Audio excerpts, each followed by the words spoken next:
Buongiorno, buon pomeriggio, e buonasera, Lazio world. Welcome to our instant reaction pod. Here to chat about Lazio Cremonese. It's a disappointing one after the highs of a week ago against Parma. It's a bit of a snoozer, but I am joined by my friend Erfan. Erfan, part of our Lazio group chat, big supporter of the pod. I know we always see you on here post game, so excited to have you on, my friend. How you doing? Good. Thanks. I mean, it was not an exciting morning for us here in US. No, But yeah. that it was not. But we're here, and there's some nuggets to take away from this one, and even in the most boring of matches, Lazio always gives you something to talk about, and so do the officials, because another match where we can probably bitch and moan about some officiating, and we'll get to this, but let's jump in where we always do, and that's a brief starting 11 note. Here we've got Gila back from suspension, so good news on that front, but of course without Basic, who we will be without for another match. So he will be missing Udinese next week. And of course, our captain, Zaccagni, out for this one. So you see the insertion of Vecino in place of Basic, and Pedro getting the nod on the left side for Zaccagni. Aside from that, pretty normal from what we've seen. 5 minutes into this game, and it's a bit of a story of what you see. Really sloppy. Guendouzi, a lazy pass, leads to a turnover and almost a chance for Cremonese, who spots Provedel off of his line. It's an attempt that just goes slightly over the bar. But again, it's a lot of missed passes, players that seemingly don't know where they're supposed to be. And, we see a little bit of an opportunity, but again, sloppy. 36th minute, Marusic Cancellieri down the line. Marusic taps it forward. You've got a breaking Cancellieri who then slips on his own accord without ever really threatening. You see at 38th minute, Pedro turnover, fouls. It's a yellow card. His control for the entirety of that match was just a little bit off. Not what you expect from a Pedro. 49th minute, you see a nice ball from Pellegrini to Tatti, who gives it back to Pellegrini, whips in a nice dangerous ball. You see a little bit of life in the second half, but nobody there to tap it in, which is where you really miss somebody like Toma Basic, who has been really dangerous in making late runs, finding himself in the box. 50th minute, you get a corner, Tatti header, but it's just centrally straight to the keeper, no real threat. In the 52nd minute, Cremonese with their first big chance. We leave Jamie Vardy wide open. A cross finds him. He's got a clear chance, but just over the bar. So really fortunate on our end. 63rd minute, Guendouzi plays a nice cross in. Vecino attempts to get a header, but a little bit off. And then in the 63rd minute, we see subs that we were so desperately in need of. Naslin, Belayan, into the match in place of Vecino and Pedro. You start to see some more opportunities. Not but a couple minutes after he comes onto the pitch, Naslin, a great run. Guendouzi picks him out. He just goes wide of goal, but it's a little bit of life. And then in the 70th minute, first gripes for a penalty here. Naslin goes for the ball. His shirt is very clearly tugged. There was an indication that maybe it could have also been a handball. I wasn't quite so sure on replay if it ever hit the hand, but what I do know was certain is this wasn't a 50-50. That was a full shirt tug, one-sided. Cremonese, Naslin goes down. It is not deemed a penalty. And then 3 minutes later, in the 73rd moment, 73rd minute, Cremonese plays a ball back to their keeper, who picks the ball up with his hands. No call. It's another clear red card penalty that is not given. We end up finding our way late into this one. 5 minutes of stoppage time. Finally, a little bit more life and urgency from Lazio. Naslin does a really nice job winning a ball deep, playing it to Guendouzi, who has a spectacular run,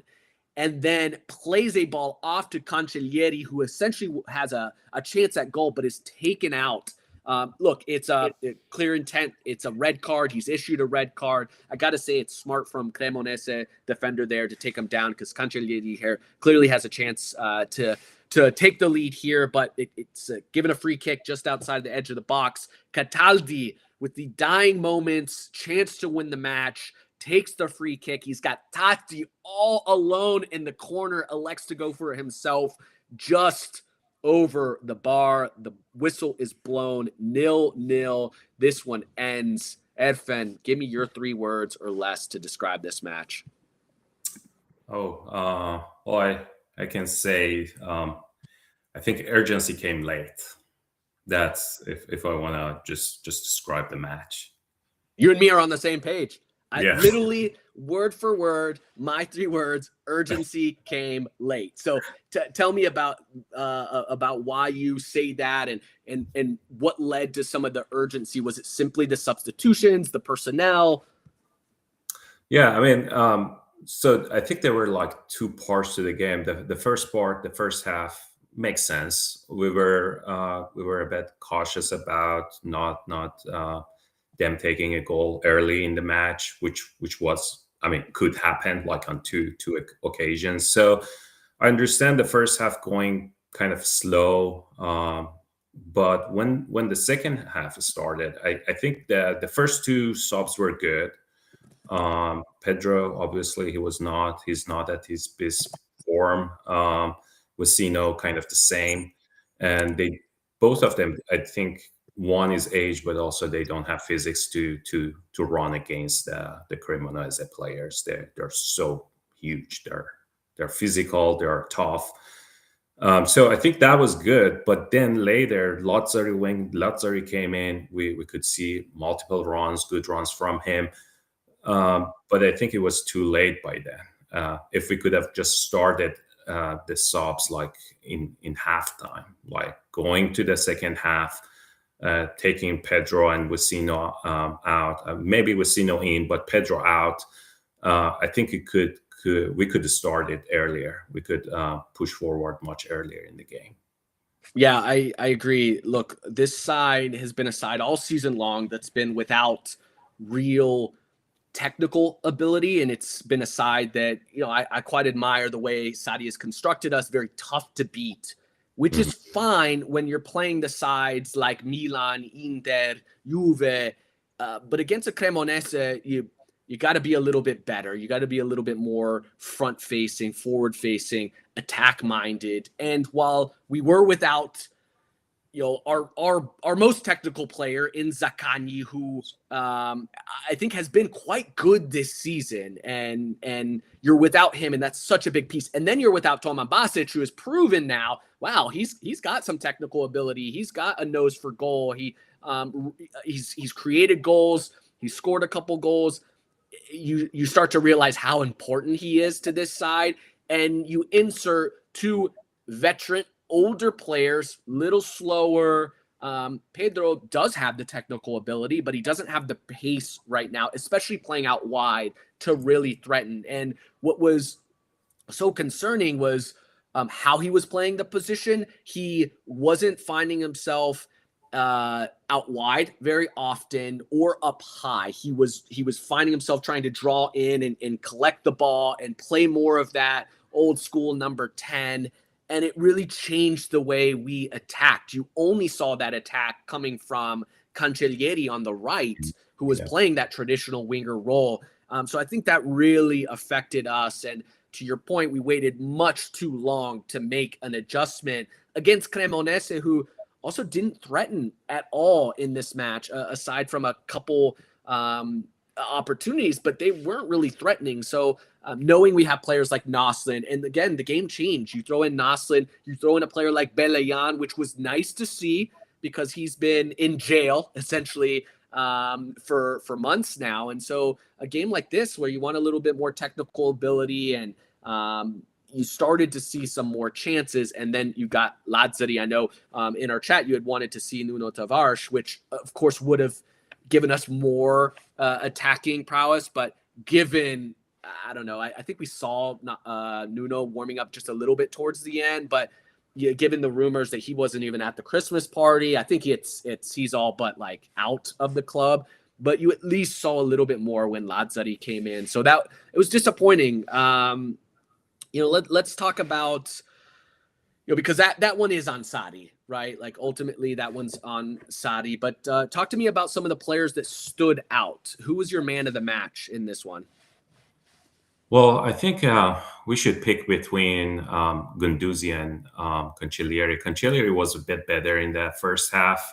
He was probably the only player who was playing good in the first half.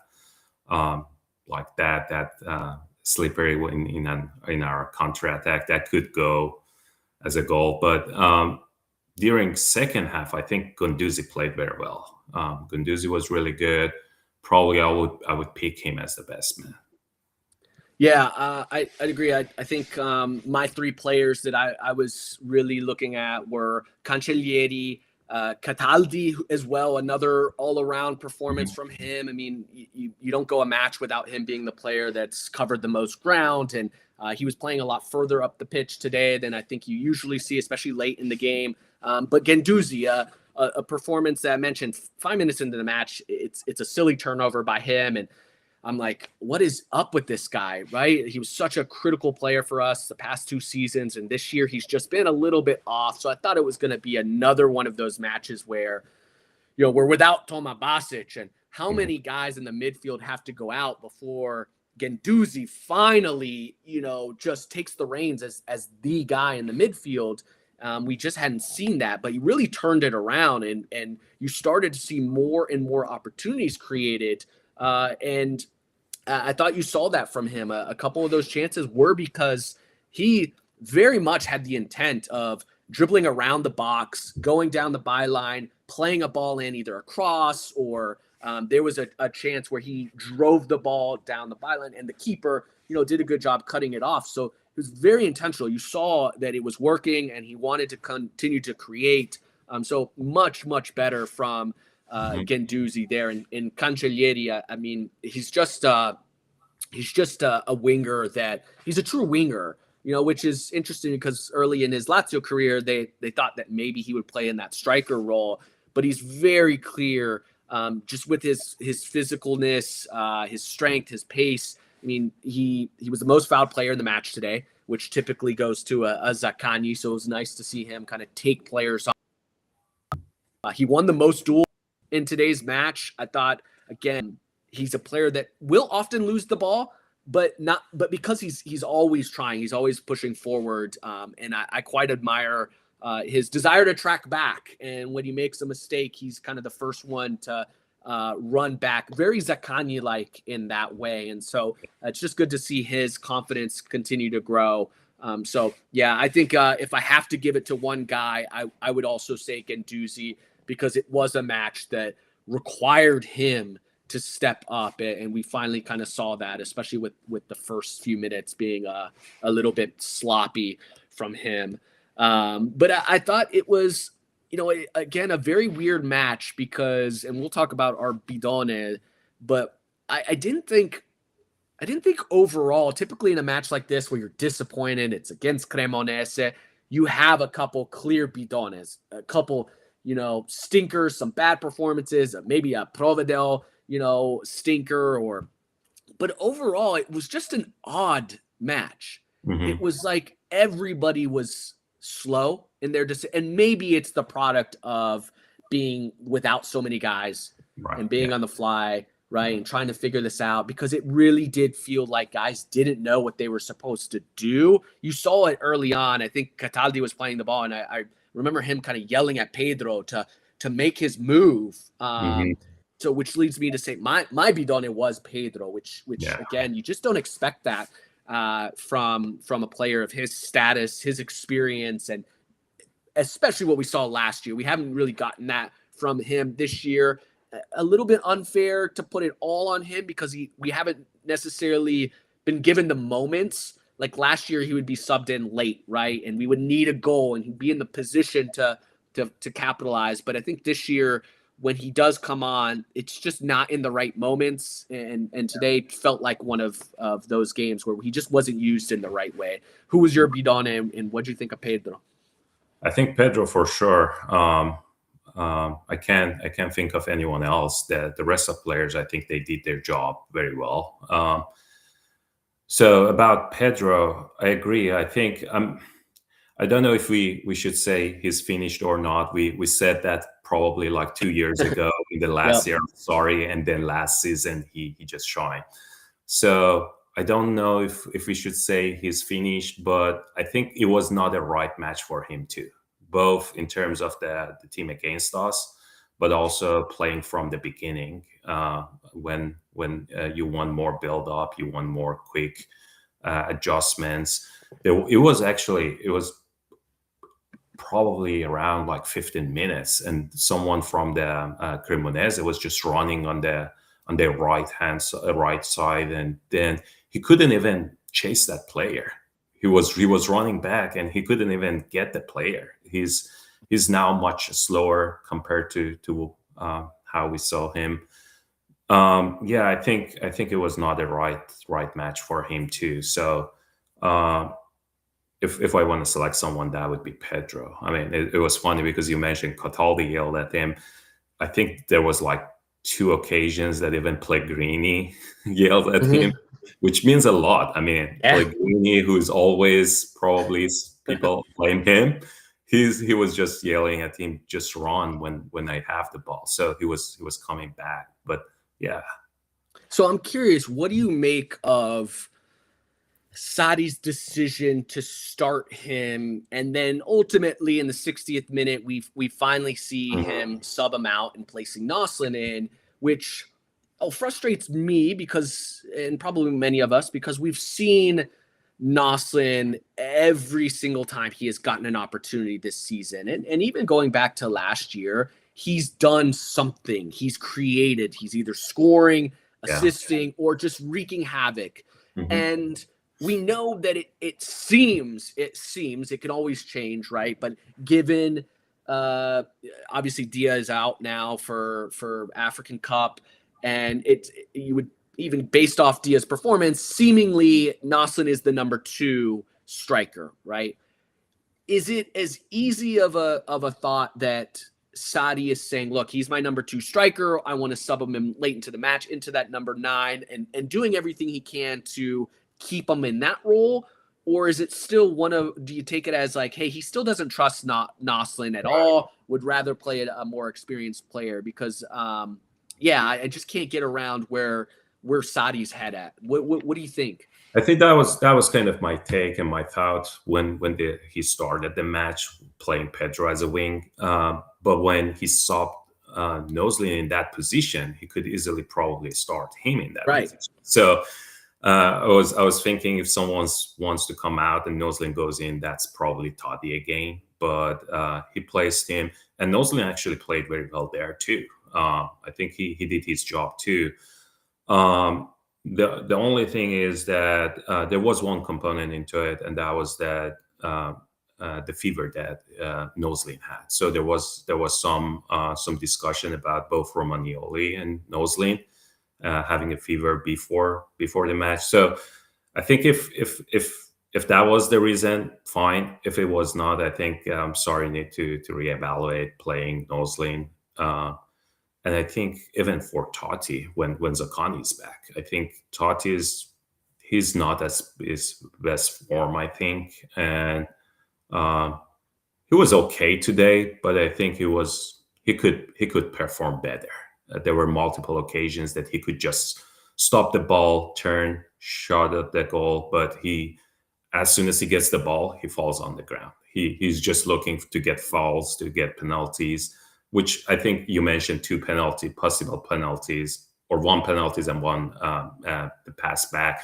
But I think there was another occasion before Nosley that, I mean, it was very soft, but it could go against us if it The exactly one the same on Tati in the box penalty. is like his foot. He got, I think, kicked. Yeah, Yeah, yeah. yeah. So I he did touched see the some bar replays and first. some shots. If did Yeah. it go to VAR? No, he didn't. No, No, we didn't have a of course bar not. today, except a red card. I think Yeah. the red card was the only one they checked it. But I mean, that's okay. I wouldn't go if it was 100% penalty. It could be 50-50. But Again, on the same occasion, multiple other events that when he gets the ball, he's just falling on the ground. And actually, so I don't know what's your take on that, but when I saw Cancellieri actually playing very well back to the goal, there was a moment I thought, if Noslin is playing left, if we have Isaacson back, I think probably even Cancellieri can play as a main man, at least like a false nine, because he could control the ball. He has the physics to get the ball back to the goal. I think he's doing good at the wing, but that could be another solution for us when we need it. Yeah, I mean, look, we've got a couple guys, Nasa and Cancellieri, who are capable of playing multiple roles. When we're back at full health, I think it's obviously Zaccagni kind of has that locked down. I really like what I'm seeing from Cancellieri. I think until he proves that he can be consistent, though, I think it's gonna it's gonna be a who's got the hot hand between him and Isaacson, and I think that's fine. Like, it gives you two guys that on their day can be dangerous enough on the right wing. And I think you have to approach it the same way at that number 9 that I would approach that right wing. And it's Tati and Noslin. Who's on today? And you give a guy a chance. And, now the striker role is a little like, you want to play off confidence. You don't want either one to feel like, hey, if you're not, a 9 out of 10, that you're going to get subbed out. But I also think the competition is going to be good for either one of them. So I think, but at the same time, Noslin can spell Zaccagni, so he can get his moments there. Zaccagni, we got to be mindful of the way that he plays and how often he's fouled. He can't be playing 90 minutes match in and match out. Like, we need to preserve him just a little bit. So I think there's enough match time for all of those players. But I agree about Tati today, especially like was poor from him and how often he was going to ground. And because of how often he does it, he's less likely to be rewarded in a situation that is worthy of at least a look from VAR. And he's not going to get the benefit of the doubt, which is really unfortunate. But yeah, I thought he wasn't as sharp today. But again, we were kind of out of options at that point once Pedro had to be subbed out for Noslin. He had to play through the match. So, yeah. And now we've got, so real quick, let me go through the stats in this one because it was a bit deceiving, the expected goals. So Lazio dominating possession in this one. And we saw that 57% possession for Lazio, but Lazio with an XG of only 0.41 to Cremonese's 0.68. Lazio being outshot 9-8. Both sides had 2 shots on frame. Cremonese with what was deemed one big chance that they missed. Lazio without any big chances. I guess I've got a little bit of like PTSD from Sadi's second or his first stint with us, kind of the back half where we really started to see these sides incapable of breaking anybody down. Walk me off a ledge here at Fun. Is this just, should I just overlook this and say, look, we just didn't have our guys today and that's that? Or am I like thinking about it too much of what this Sadi side looked like at the end of his first tenure? No, I mean, absolutely. There is always this component with us. We didn't have the transfer market. We have every game, we have at least 2 injured players. Now we're missing players because of the red cards and yellows. But I think we need to be more careful about this match because it's not just this one.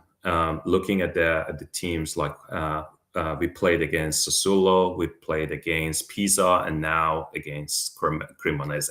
And all 3, they're just newly promoted to Serie A. We lost 1 and we tied 2-0. We haven't even scored against any of those 3 teams.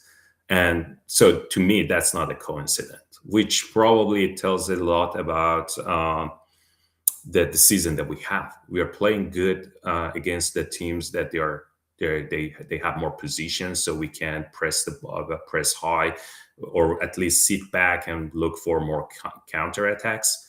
But when we are playing against the teams that they have a tough defense and they're sitting back, it's hard to break in.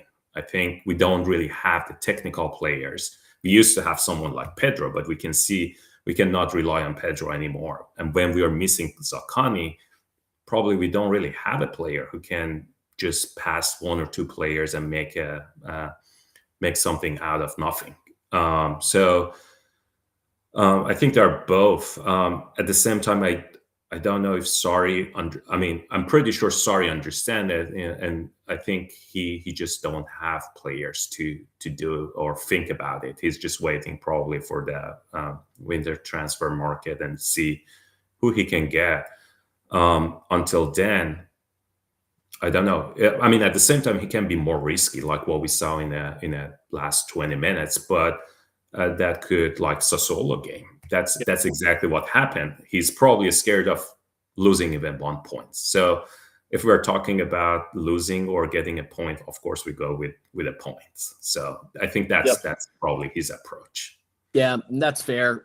It's a valuable point. They all are, of course, but you really see this as 2 points lost. Taking a look at the table as it currently stands after our 16th match week, we are with 23 points, sitting at 8th in the table, 1 point shy of Como, who has yet to play their match this week. Disappointing, right? Because you win this one, you sit on 25 points, you're level with Bologna, you're level with Como. You're actually sitting in European positions. Of course, those sides yet to play, but the way Serie A has been this year, it's any match a team can lose, any match a team can win, and it's you really start to wonder. Bologna is starting to pick up more and more matches. They're going to be in the Supercoppa Italiana final. Como, you wonder if maybe they're going to come back down to earth. And so all of a sudden, these points really, really matter. You've got Sassuolo now on our heels, yet to play their weekend's match, who could leap us in the standings, as well as now Udinese, who we play next week. And that's going to be a very, very important match, because those two sides are going to swap positions in the table, depending on how that one goes. So, a really important match. All of these points matter for the fight for European spots, which we're fortunate enough to be in. But when you start to stack up the points against relegation sides, it's really, you really start to be frustrated with where we're at. So it kind of probably all evens out, because we're also getting points out of matches that maybe we didn't think we would get, but seems to be what happens with Lazio every year, regardless of manager, regardless of the players. It's the games that we should win that we often drop. So one day we're going to put it all together. But look, Udinese next week, and now we're going to be without Guendouzi. Can't quite catch a break. And what makes this one particularly frustrating is that we'll still be without Toma Basic. So, Erfan, what the heck do we do in the midfield? I think we don't really have an option. We have three players there, Cataldi, Vecino, and now Blayan. I think those three probably will start, and Patrick is probably the only player we can play there. Unless Basic gets one match reduced, which I don't think that happens. That's something that it seems Lazio has appealed. But if that doesn't happen, which I don't think, then we just have three players left. We don't have Delabishiro, we don't have Rovella, of course, and now without Guendouzi. I think, these are the days. Players except Basic, except Patrick, who can play there. Which, I mean, of course, it's not his position either, but we've seen probably it was during Tudor that Hila or Patrick played that position at games. So I think that's just the alternatives that we have here. Well, it's a big opportunity for Belayan, right? So we can only hope that he takes advantage of it in the way that Basic did, right? Out of pure desperation, Basic got his opportunity and ran with it. I think most of us like a lot of the qualities that Belayan brings. He's still incredibly young, and this is an opportunity for him to showcase himself. So well, Erfan, this was great. This was a pleasure to have you on. It was good. I know we get to talk quite often during the matches, so it was good to bring you on here to chat on Lazio World. Appreciate it, my friend, and sempre Forza Lazio.